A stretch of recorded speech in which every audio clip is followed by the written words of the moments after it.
Welcome back, or just welcome. I'm Lizzie Frizzle, and this is the Recap Corner. Today we're talking about Stars on Mars, Season 1, Episode 10. It's called Downward Dog. Throughout the past few weeks, and in the upcoming ones, a lot of reality TV competitions have premiered, or will be premiering. Big Brother 25 has been delivering exciting live feeds when they aren't down for 19 straight hours. The Challenge USA Season 2 is off to a surprisingly good start. Survivor is about to air hour-long episodes in 90-minute blocks on CBS, and Drag Race Season 15 just released their own hour-long episodes on Paramount+.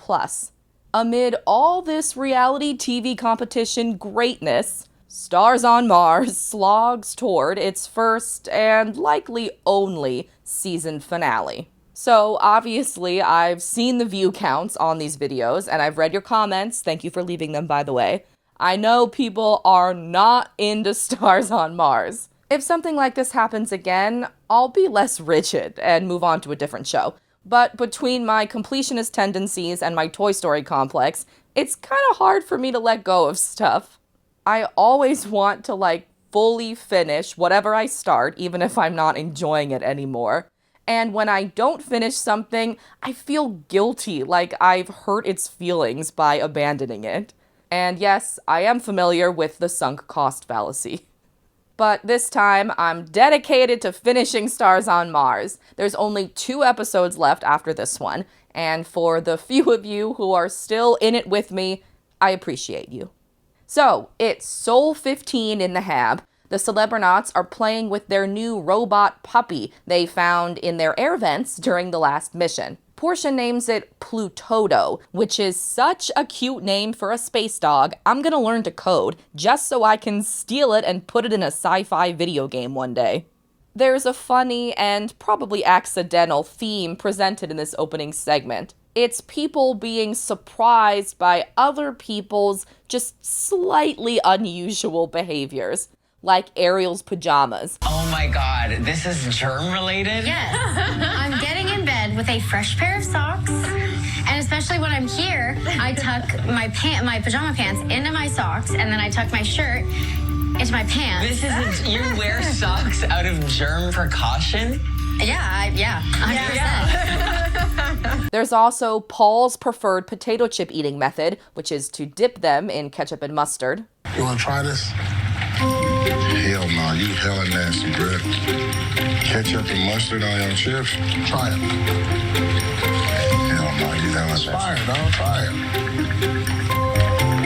Pat. Yo, you trying it? You putting ketchup and mustard on potato chips. It's just potato. What's the difference from fries on? That ain't him. There's Adam's want for a crisply folded bedsheet. Adam. Yeah. Why do humans fold sheets? There's nothing better than a nicely folded sheet. My worst nightmare is things that aren't folded. They will only get creased when you sleep in them. I mean, come on. Look how nice this looks. It is illogical. Is there another reason to fold them? Because it makes other people feel bad. Oh, I do not understand you humans. Sorry.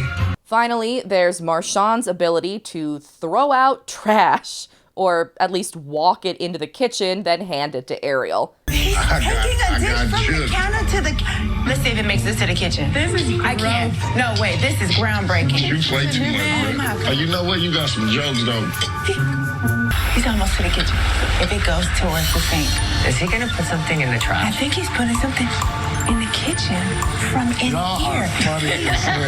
This is like... Oh, No, Paul. What? You don't under... Oh, he we just- should find a patch he for just that. picked something off of the ground. And what? He handed a tail. No, he's cleaning up. What's happening? Mercury. Mercury is in retrograde. With just 7 cast members left, the Celebronauts start to feel exposed. Kat searches for power in numbers. She scrambles eggs for Marshawn and Paul and hopes it'll turn them into allies, which it does. Elsewhere, Ariel searches for power in power. She wants to be the base commander after landing in the bottom 3 for what she believes was a top-tier performance in the mission prior, which it wasn't. At the election, Ariel nominates herself, but Paul interrupts to nominate himself over her. New base commander. New base commander. Well, I would like I would like to be a base Paul's commander. got 2 hands up. I'm the only one who ain't had a shot. Okay. All right. Kat seconds Paul's nomination because he's the only person who hasn't been base commander, and because she wants to be mission specialist per their deal last episode. Once again, we hear a vote tally. This time, it's 3-2 in favor of the next base commander, Paul. We don't learn who voted for who, but I think it's like a logical guess that Kat, Marshawn, and Portia voted for Paul, while Adam and Tinashe voted for Ariel. This was an interesting vote because throughout the episode, Kat mentions that she and Paul, as the last newcomers, are outnumbered and disadvantaged. And yet, here they are, winning the base commander election. To complete the episode's base duties, 2 celebronauts must go outside and measure an enclosure for Plutoto. Tinashe and Ariel are assigned, or Ariel, as the AI says, in the worst pronunciation of her name so far this season. Tinashe and Ariel. Outside, they do bad object work with a tape measure while Ariel vents about her election loss.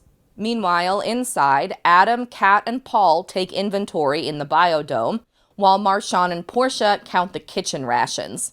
During, we learn Kat is nervous that Paul's going to forget he's supposed to pick her to be mission specialist. And Portia's nervous because if the cast runs out of rations, they could die. The playing pretend was a lot of fun at the start of the season, when it seemed like running out of rations or suffering mission failure consequences were actually possible. But now, 10 episodes in, after the cast has received vacuum-sealed pizza and wine bottles, and never once mentioned the water scarcity they were supposed to deal with after their one mission failure, why are we still acting like rations are a thing? With the base duties done, the celebronauts take time to peruse the HAB manual. It's full of facts about Mars that I really want to matter in the final mission. But I'm pretty sure the point of the segment is just to reuse jokes from a few episodes ago about the cast getting younger because Mars has longer years than Earth. All right, everyone. I'm reading the key Mars facts. A year on Mars is approximately 687 Earth days. So we're gonna age up here. A year takes longer. Oh, is that why we're starting to look better? Yeah. We're aging in reverse. So, because a Mars year is basically equivalent to 2 Earth years, we're aging at half the rate here. So, we're just getting younger by the day. We're aging backwards, baby. Later, Paul asks Marshawn to be mission specialist, but he wants to go outside and suggests Portia instead. But she wants to wait to be mission specialist again. Next, Paul tries to pick no one, but the AI won't let him. Regardless, one thing's clear. He definitely did forget about the deal he struck with Kat. Speaking of mission specialist, the emergency mission is starting! One of the robot dogs escaped the HAB and fell into a deadly Mars shaft that's later called a lava tube that was previously called a cave when the cast went to the exact same location for a different mission several episodes ago. If the cast finds their dog within 30 minutes, then they'll earn a bravery patch that looks strangely similar to the Anarchy raised fist. If 30 minutes pass, then the cast fails. I guess because Mars is so big, if they didn't find the dog by then they'll never find it. I don't know, the justification for the time limit was a little weak on this one. Paul does end up picking Kat to be his mission specialist after the people he really wanted rejected him. Together, they'll use satellite images to locate the dog about 10 miles from the HAB. Then they'll direct the cast to drive one of the rovers there. This mission might feature the worst editing of the season so far. It starts, then suddenly it's immediately halfway over. Probably because watching the cast drive for 10 miles isn't exciting, but it was still jarring. 5 minutes later, with 10 minutes left on the clock, Paul realizes that he directed the cast to drive too far. But a couple minutes later, when they arrive near the lava tube, they stop receiving any instructions from him. Paul is as silent as Robin Fierce talking to RuPaul about her Snatch Game character. Then Kat starts talking to him. The entire sequence felt like disconnected clips being forced together. And the choppy editing just makes the mission difficult to invest in. You'll see a right turn. Do not turn right. You're going to keep straight. Y'all doing good. Hey, so you want me to drive straight or do you want me to turn off into this left? You're coming close to it. Just keep going. What is going on? You guys are coming up on it.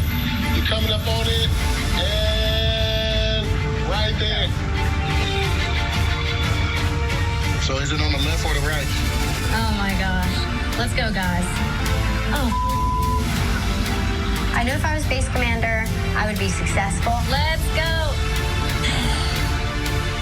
This is challenging, out of my comfort zone. If I'm base commander and I fail a mission, Let's just find the dog. I could be on the chopping block. With just 5 minutes left in the mission, Paul finally directs the cast to the lava tube.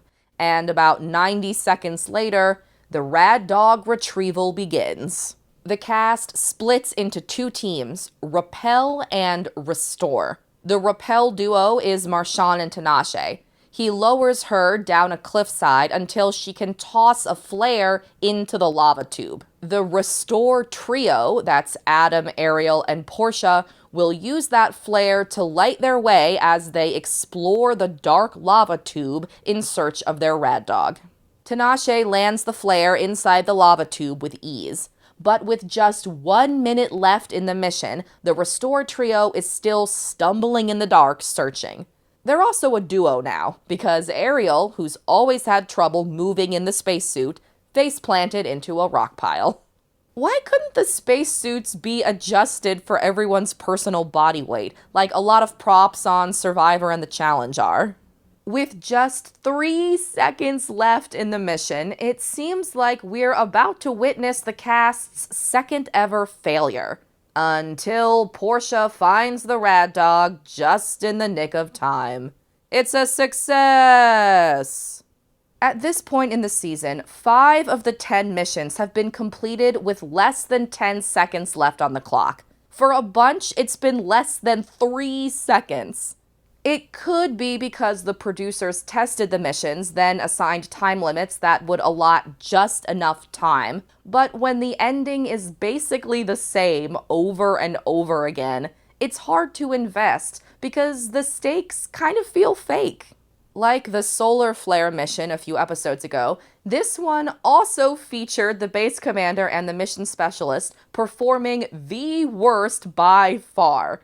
But because the rest of the cast just barely finished like they always do, Paul gets to advance to the final 6 after 4 consecutive bottom 3 appearances and a botched attempt at being base commander. If he survives all the way to the end, it'll be the worst finale-making run since Roxy Andrews. Conversely, I thought this mission was one of Marshawn's best performances to date. He's a good rover driver who alerts people to incline and terrain changes, but he still finds time to goof off. We did it, y'all. Let's go. I'm a donut specialist. Marshawn, what the hell is this? Yeah, and that's hurting my ear.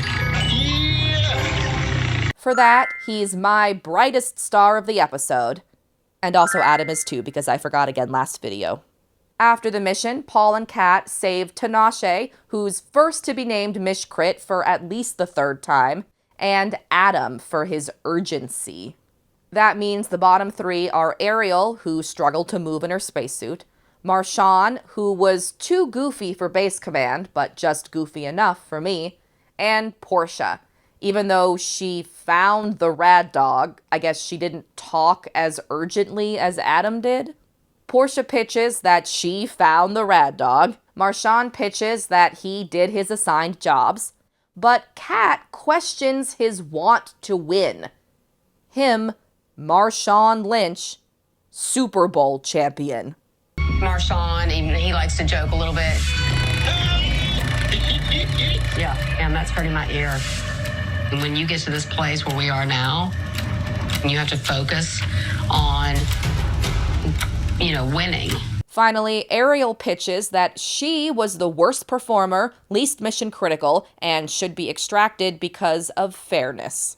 That's the 5th of 12 original cast members to quit this show. Though I do wonder if Ariel was quitting before she got fired.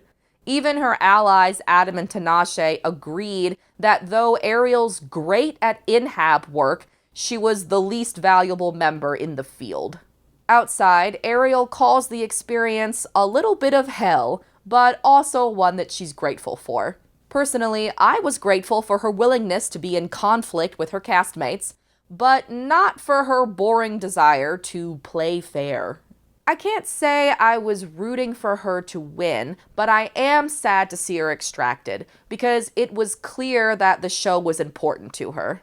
Later, Paul and Marshawn jokingly tell Portia that if Ariel didn't quit, she would have been extracted. The episode ends as Portia interviews about biding her time until she can best the competition. On the next episode, everything changes forever. There's no more base commanders. Does that also mean no more mission specialist? And does that mean no more immunity? We'll find out during the Celebronauts' next mission, a rescue operation. Adam is gobsmacked by the rescuee. Is it Shaddy Daddy? Thanks for watching. Come back next Sunday for another Stars on Mars recap. And in the meantime, if you're so inclined, please like and subscribe. Thanks again. See you next time. Bye.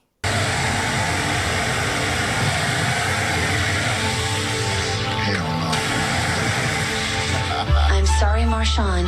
We are experiencing technical difficulties. System recalibrated. Please try again.